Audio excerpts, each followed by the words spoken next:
Congress party ने Madhya Pradesh assembly इंतखाबात के लिए अपनी इंतखाबी मुहिम शुरू कर दी है।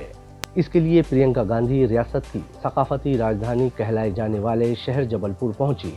कांग्रेस जनरल सेक्रेटरी ने मध्य प्रदेश के साथ साथ हिमाचल प्रदेश और कर्नाटक की तरफ 5 इंतखाबी जमानतों या वादों का ऐलान किया। इजलास के स्टेज से प्रियंका गांधी के इशारों और मुस्कुराहट से ये भी वाज़ेह हो गया कि कमलनाथ रियासत में कांग्रेस के वजीर आला के उम्मीदवार होंगे। पार्टी उनके चेहरे के सहारे इंतखाबी मैदान में उतरेगी।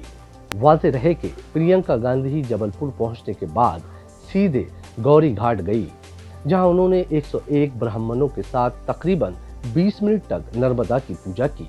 इसके बाद वो शहीद स्मारक मैदान में जलसे के लिए पहुंची। स्टेज पर रियासत के तमाम सीनियर कांग्रेस लीडरान की तकरीर का सिलसिला शुरू हुआ। प्रियंका गांधी की तकरीर से पहले कमलनाथ को रियासती कांग्रेस सदर की हैसियत से खिताब के लिए मदऊ किया गया। कमलनाथ को स्टेज से मध्य प्रदेश के मुस्तकबिल के वजीर आला के तौर पर पुकारा गया, जिस पर कांग्रेस कारकुनान ने जय जय कमलनाथ के नारे बुलंद किए। नारों के दरमियान प्रियंका गांधी ने मुस्कुराकर विक्ट्री साइन इशारे से कारकुनान को पुरसुकून करने की कोशिश की। वहीं प्रियंका गांधी ने अपने खिताब में अपने वालिद और दादा दादी को याद करते हुए कहा कि मेरे खानदान के अफराद ने इस मुल्क की तामीर के लिए अपना खून दिया है। उन्होंने कहा असेंबली इंतखाबात में अपनी हुब्बुल वतनी की बुनियाद पर वोट डालें। वहीं प्रियंका गांधी ने इंतखाबी वादों के तहत खवातीन के खाते में हर माह 1500 रुपए, गैस सिलेंडर की कीमत 500 रुपए और बिजली की दरें वादों के मुताबिक कम की जाएगी। हर महीने महिलाओं को 1500 रुपए प्रति माह दिलवाया जाएगा। गैस का सिलेंडर 1000 रुपए का नहीं, 500 रुपए का आपको मिलेगा। आपके लिए 100 यूनिट बिजली माफ होंगे, सबके लिए 200 यूनिट बिजली बिल की हाफ होगी, मतलब आधी। हम मध्य प्रदेश में भी पुराना पेंशन लागू करेंगे। आपका दर्द हम समझते हैं, कर्मचारियों का दर्द हम समझते हैं।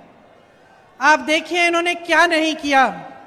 आर्मी में भी इन्होंने 4 साल का वो कर दिया है, कर्मचारियों का पेंशन कटवा दिया है। तो हम कह रहे हैं कि सरकारी कर्मचारी सारे सुन लें, पुरानी पेंशन लागू होगी। जो किसान कर्ज माफ करने का काम हमने शुरू किया था उसको पूरा करेंगे और जो बचे हुए किसान हैं उनका ऋण माफ किया जाएगा। ये हमारी गारंटी है। और देखिए, दिल से मैं कह रही हूं। प्रियंका गांधी ने कहा कि इक़्तिदार की हुकूमत आपके लिए क्या कर रही है। यही सोच के साथ अपना वोट उन लोगों के हक में डालें जो आपको जवाबदेह है। प्रियंका गांधी ने जलसे आम में कहा कि भारतीय जनता पार्टी को मरकज में 9 साल हो गए और मध्य प्रदेश में 18 साल हो चुके हैं, मगर ये सियासत आपकी ज़रूरत से इनकार कर रही है। चीज़ों को यहाँ से वहाँ किया जाता है। हम हिंदुस्तानी हैं, हमारे लिए मज़हब से बड़ी कोई चीज़ नहीं है। ये हमारे लिए अहम है, लेकिन इसका ये मतलब नहीं कि अवाम के जज्बात को भड़काकर ऐसा किया जाए। इसलिए ऐसी हुकूमत का इंतखाब करें जो सबको एक नज़र से देखें। ईटीवी भारत के लिए भोपाल से कमर गौस की रिपोर्ट।